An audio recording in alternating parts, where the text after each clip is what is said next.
Ladies and gentlemen, welcome to the Square Circle Podcast. I am your host, Marie Shadows. And on this episode of the Square Circle Podcast, I will be reviewing in full AEW Dynamite that debuted on September 16th, 2020. This will be talking about all the matches in full, all of my notes, all of my thoughts about it. There will be no snapshots, which I love to do, but you will eventually get a particular deep dive snapshot of the best feud between Peter Avalon and Brandon Cutler soon. So be on the lookout for that. But before we jump right into AEW Dynamite, let me take a moment to say thank you. Thank you to all of my listeners around the world who listen to my podcast on Anchor, on any other major podcast platform such as Spotify, Apple Podcasts, and so on. If you listen to this podcast on those platforms, please make sure to leave a review, some stars, however it is, so that people can find this podcast and enjoy it as much as you do. I do have to say, though, that on the Anchor side of things, because this podcast is on Anchor and also on Patreon, Anchor gives me the geographic locations of where my listeners are at. So currently, in the United States, you guys make up 81%. And here are the top 3 states that listen to Square Circle Podcast. New Jersey took the number 1 spot. Last time it was Virginia having the number 1 spot. But New Jersey came in first, then Virginia and Ohio.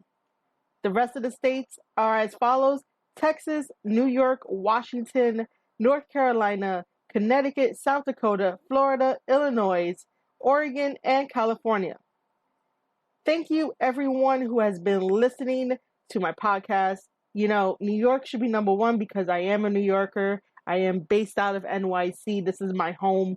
So if you are in New York and you love listening to wrestling podcasts headed by a female who's been in the business, who worked for WWE and now talks about AEW, and we'll be talking about a new company soon in the future, just head on over to anchor.fm/Square Circle Podcast. Or if you want a personal shout out, head over to patreon.com/Rookie SCP to get special shout outs. Which, by the way, thank you, Mags, for always supporting the Square Circle Podcast. He is a Patreon supporter. And he's also from the UK as well, which the UK makes up 6% of my listeners, Ireland makes up 6% of my listeners, and Canada makes up 2% of my listeners. I would definitely love some more Canadians to check out my podcast because I really adore Canadian wrestling. Now that I've taken care of all the thank yous that I can muster up into the beginning of this podcast, let's jump right into AEW Dynamite. AEW Dynamite opens up with Jurassic Express in the ring. They're getting ready to face FTR, and out comes the Young Bucks. The Young Bucks have been pretty upset lately, and the Young Bucks have possibly been turning heel. I don't know. I'm just going to let everything play out and see how it goes. However, they've been on a super kick party, super kicking everybody in their path that either want to ask some questions or just because they want to do it. Last week, it was Alex Marvez that got super kicked. This week on AEW Dynamite, they came out to super kick the ref. And when they got to the back, threw $5,000 at Tony Khan. It was planned beautifully. It was nice. It was funny. As they're walking towards the back, they have a moment with FTR. FTR are the AEW Tag Team Champions, and that probably still rubs them the wrong way. It probably should have been, in their mind, the Young Bucks versus Hangman and Kenny at All Out, but that did not happen. Now we have the new AEW World Tag Team Champions, which is FTR. FTR makes their way out to the ring, and then now we can finally have our tag team match that starts off the show. This match was beautifully done. FTR are masters in the ring. FTR love to cut the ring in half and make sure that they have the advantage at all times, that the other team has to suffer, and they can possibly get a win over their opponent by working the one guy in the ring while keeping half the ring to themselves. They allowed Jungle Boy to shine in this match. They allowed Luchasaurus to shine in this match. As much as FTR does not like the flips and all the crazy acrobatics They still gave us one hell of a story and performance in this match from start to finish, with their opponents being Jungle Boy and Luchasaurus, because they go extremely fast and they have a lot of acrobatics that they have in their match setup. Now, getting towards the end of this match, Jungle Boy had a cover over Dax. However, Cash had pulled Dax's leg for Dax to use the momentum to cover Jungle Boy, only to have Cash at the ringside holding on to Dax to make sure that they get the 3 count. The referee did not see that this happened, and I really think that was a clever move, a clever spot to do, which makes FTR that much more credible as a tag team, and you have to make sure that you have all eyes on them in order to try to get one up on them, so that way they don't get one up on you. They're very great at being sneaky without being sneaky, or I should say, they're great with being sneaky without being caught sometimes. So I really, really do appreciate FTR being in AEW and elevating the tag team division to make the other opponents in the tag team division that much smarter when it comes to tag team wrestling.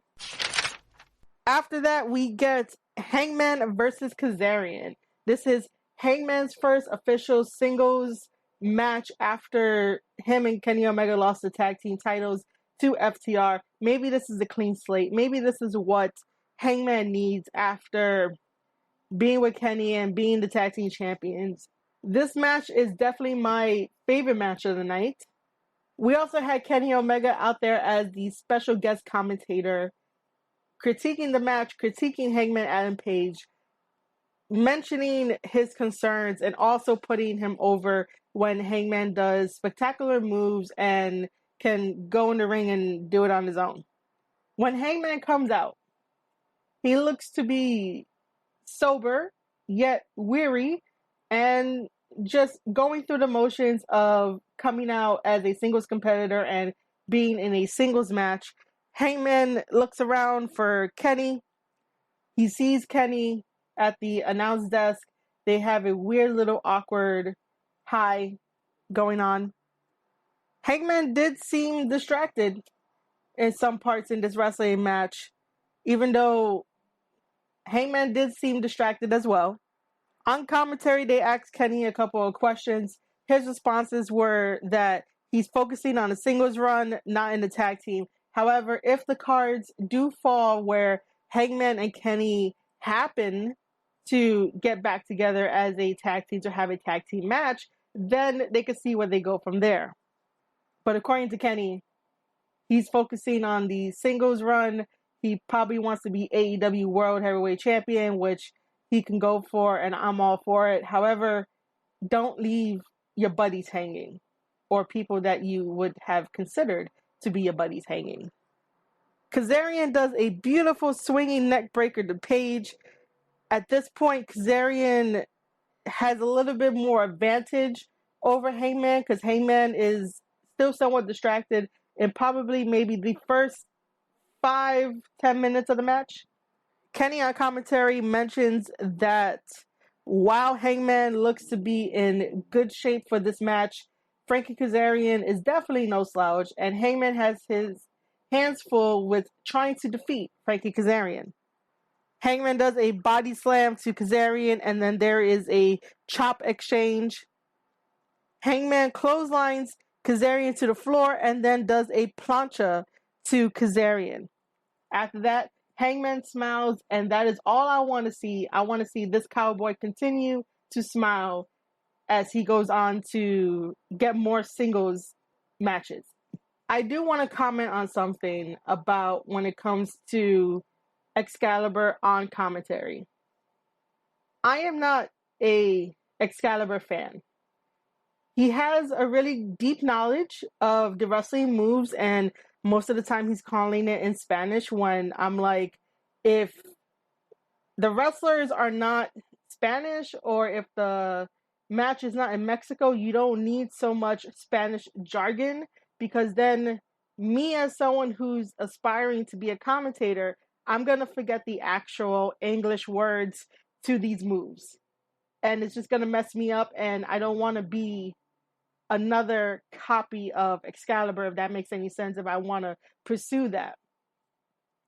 I did tweet it out. I'm not afraid to say that I tweeted it out.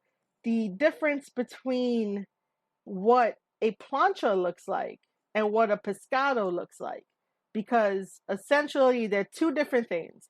And if Hangman decided to do a cross body onto the outside, that's exactly what he did to Kazarian. He did a cross body. If he's not flopping around in the air or doing a corkscrew, then you don't call it a pescado. Pescado in Spanish means fish. And in Lucha Libre, whenever they were to use pescado or the combination of pescado plancha, which that sounds totally wrong, but you get the idea. It's basically that you're reenacting how a fish will act when they're out of water. They're flapping around. Therefore, if you're doing a corkscrew cross body onto the outside, you could definitely put the two together and call it a plancha pescado or a pescado plancha, something like that.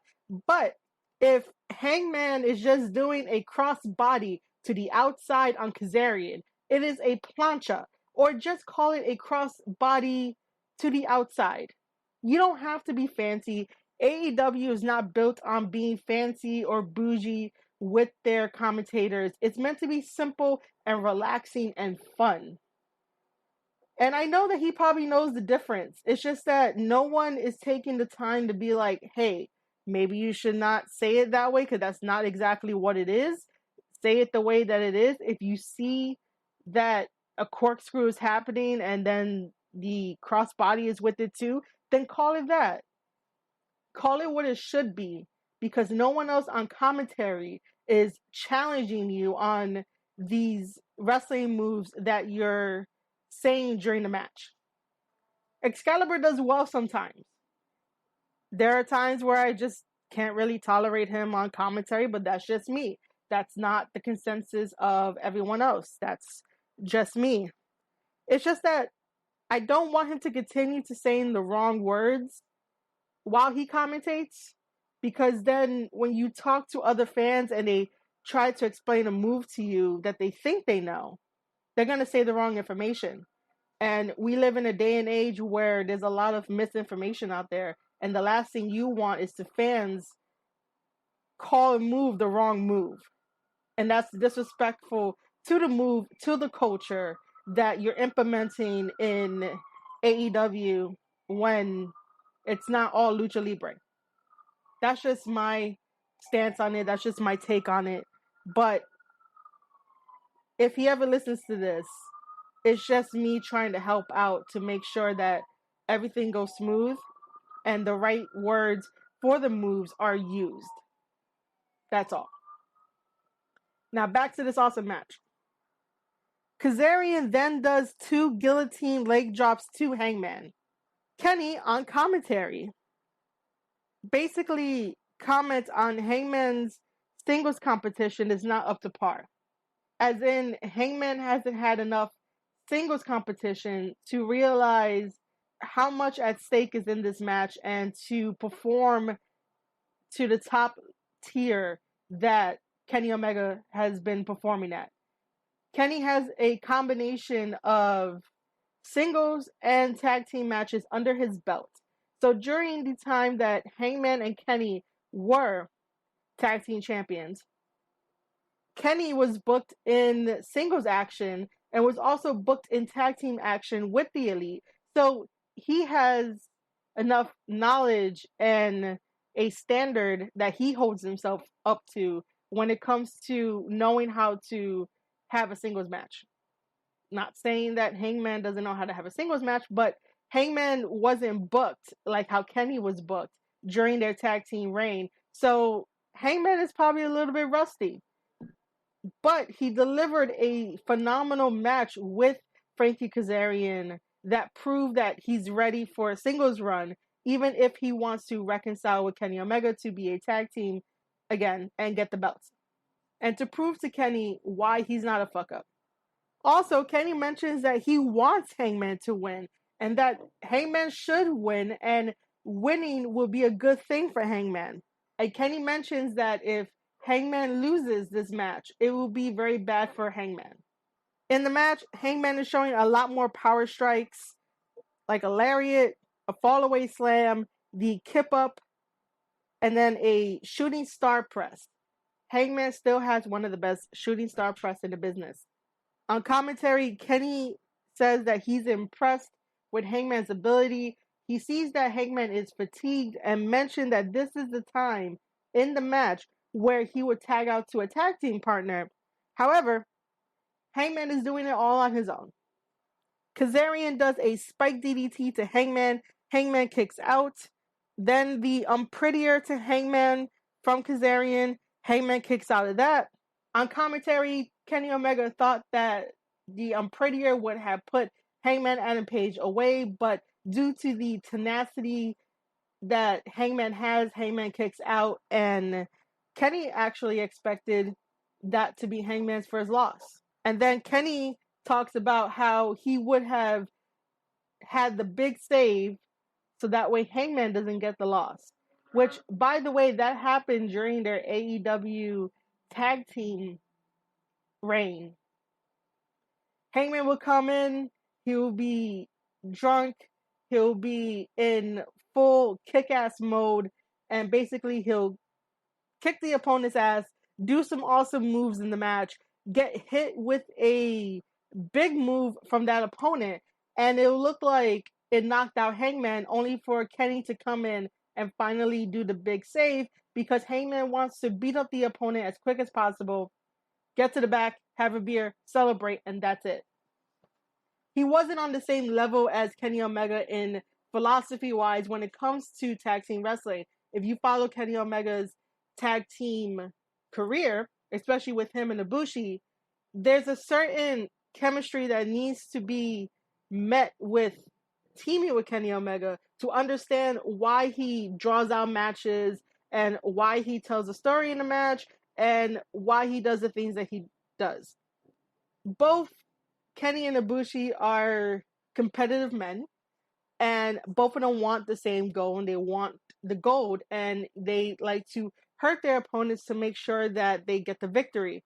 However, it was the complete opposite when Kenny Omega and Hangman teamed, because Hangman is still a lone wolf.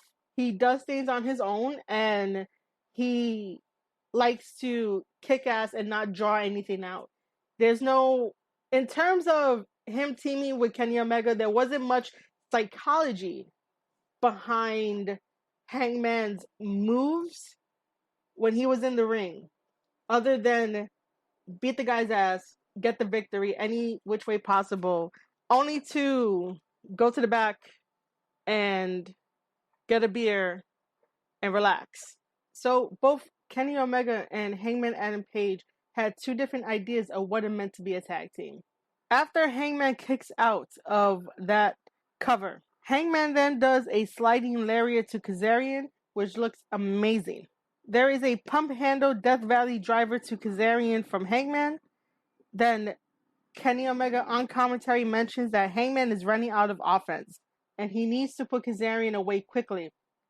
Everyone could see the fatigue that both of these guys are enduring during this match. Florida has a very high humidity rate, and these guys put on an excellent match. Now comes the final moments of this match where Hangman does his finisher, the buckshot lariat, the best buckshot lariat in the business, and picks up the victory over Kazarian. After Hangman gets his first victory in the singles competition, Kenny decides to leave very quickly, and Hangman is around looking for Kenny, and then eventually singles for a beer and it is thrown to him, and he is having a beer celebration and not a hard liquor celebration. So now we're getting into the story arc of Hangman Adam Page coming back to beer and wanting to be the best person that he can be before the beer and before his downward spiral. So there is some progress in this story. There's progress in Hangman Adam Page for him to be back to a happier cowboy and to let the world know that It doesn't matter if they call you a fuck up, you still get up and do what you gotta do. I also probably didn't mention that at the beginning of AEW Dynamite, FTR won that tag team match against Jurassic Express. After both the opening and the lovely Hangman versus Kazarian match, we get MJF versus Shawn Dean, which is a squash match that just puts over MJF's finisher. MJF then has a promo talking about how his match at All Out was wrong and that maybe he needs a stable because there's a lot of guys here with different stables, or maybe he could just be on his own and stuff like that. It pushes his character a little bit more, and it still helps out the potential MJF versus Wardlow match that we're gonna get eventually. After that, it's an Eddie Kingston promo. I have nothing against Eddie Kingston, just so you guys know. It's just that Eddie Kingston with the Blade and the Butcher and the Lucha Bros, I don't know where this is going. I asked this on Twitter to people if they were interested in the storyline because I don't really know much about it. I can't really comment about it or any type of history about it just because it felt like it was just put together randomly, and like myself and everyone else who commented on the Twitter side, that we all feel that we're waiting for the payoff. We're waiting to see where this goes. We're waiting for the payoff so that way they can eventually either move on to something else, either be tag team or single competitors, and, you know, do it that way. By the way, if you are already not following me on Twitter, follow me at Marie_Shadows to read all of my thoughts about professional wrestling and even get in on the replies when I ask certain questions about AEW and their booking. After that, we get Private Party versus Jericho and Hager. Chris Jericho and Hager declared that they are going to become a legit tag team and rise up in the ranks of the tag team division. Why they're doing this, I don't know. Do I eventually want Santana and Ortiz to turn on them to have a really good match? Probably. Just so that way Jericho and Hager knows that the tag team division isn't just, let's put two random guys together to be a tag team and let's do this.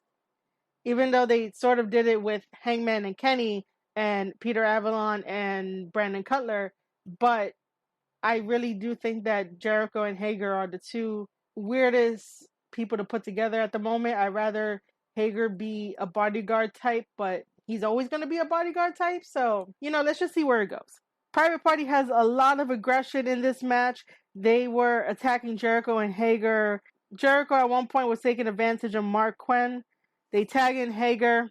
Isaiah almost got the victory over Chris Jericho. Hager then used an object towards Isaiah's back, which changed the momentum of the match. There was a Hurricanrana from Isaiah to Jericho, and it started getting down to feeling urgent that Private Party wanted to pick up the win and celebrate. However, Jericho comes out with the Judas effect, therefore Chris Jericho and Jake Hager get the victory over Private Party in this match. After that, we get Thunder Rosa versus Ivelisse. Thunder Rosa once again put up her NWA World Women's Championship on the line. This was a weird feeling of a match. It felt pretty good. Thunder Rosa and Ivelisse will definitely have a wonderful match. Thunder Rosa makes those shotgun drop kicks look fucking ferocious, man. Like, so great. There was a bunch of hard strikes. There was a bunch of real strikes in there. Nobody was holding back. And in the end, Thunder Rosa got the victory over Ivelisse, retaining her NWA World Women's Championship. And then Diamante comes in to attack Thunder Rosa. Sheeta has seen enough. She was in the crowd. She jumps over the guardrail, comes in and saves Thunder Rosa, and hands her the NWA Women's Championship in good sportsmanship. And hopefully down the line we could get a part 2 of Sheeta versus Thunder Rosa. Thunder Rosa is one tough chick. And then we get the setup for the 6-man tag featured for next week, which is Lance Archer, Ricky Starks, Brian Cage versus Moxley, Darby, and Will Hobbs. Will Hobbs just signed his AEW contract, so congrats to him. So how this starts off is Jake Roberts is in the ring and he cuts his promo. He mentions that sometimes you have to sleep with the devil or your enemy to get things done. Out comes Taz, and they form a partnership between Team Taz with Lance Archer. Out comes Moxley to give his starting promo. However, Ricky Starks is in the crowd and jumps him, and both him and Brian Cage are attacking Moxley until Will Hobbs comes and evens the playing field, and they both run, and that's when Moxley explains that it will be him plus Will Hobbs plus Darby facing against Team Taz and Lance Archer. After that, we get the best parking lot brawl that I have seen in a very long time. This parking lot brawl, according to Tony Khan, was taken in one take. Now, on Twitter, I told him not to review everything because I still want to be a fan and love the organicness of this match. He doesn't have to tell us fans every single little thing. That's what I love about AEW. They allow you to immerse yourself as a fan of professional wrestling to enjoy the product. That's why we're always so happy when AEW comes on, and then the WWE stands apparently don't like that because they don't know what happiness is. And we know what happiness is. And AEW brings that happiness. This parking lot brawl is Santana and Ortiz versus Best Friends. This happened because Santana and Ortiz took out Trent's mom's car and bleached Best Friend's clothes, and it started way back when Jericho was feuding with Orange Cassidy, and Santana and Ortiz will always either attack Cassidy and or attack Best Friends at the same time, depending on the situation. So now we're here in this parking lot brawl, and this is how it all went down. There was chaos. Ortiz gets hit multiple times under the hood of a car. Chuck Taylor does a senton on the hood of the car while Ortiz is under that. Trent does the same thing. The story that the commentators are getting over is revenge for Sue's car, Trent's mom. And that story got over so quick. Santana uses a baton on Best Friends, slingshot into a car, suplex onto the hood of a car from Ortiz. Santana crossbody to Chuck. There is a pin, however, Chuck Taylor kicks out. Spear through some plywood from Trent to Ortiz. The plywood was a door. It looked like every door that you see in a New Jersey street fight in a wrestling event. I've seen way too many of them. Weapons are being used. Chuck suplexes Ortiz onto a barricade. There's a powerbomb from Trent. Ortiz powerbombs Trent onto a car. There's the double powerbomb through the window shield by Santana and Ortiz on Trent. Trent's back is now bleeding. And then all of a sudden, Orange Cassidy appears out of one of the trunks of the cars. He does a Superman punch with a chain to knock out Santana. Chuck Taylor does a pile driver to Santana onto the hood of a car. Trent with a belly to back pile driver, which is called the Crunchy, to Ortiz for the victory. That finisher puts Ortiz away. It allows Best Friends to pick up the 1-2-3, and they win parking lot brawl. Sue, Trent's mom, comes to pick up her son and his friends in her new minivan. And as she's driving away, she gives everybody the middle finger. Alright, ladies and gentlemen, this is my review of AEW Dynamite from September 16th.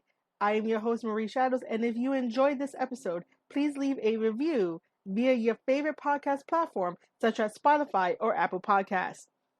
Leave me a voice message via Anchor where I'll listen, talk about, and feature it on an upcoming podcast episode. Also, I have a Patreon campaign that allows you to listen to this podcast episode ad-free.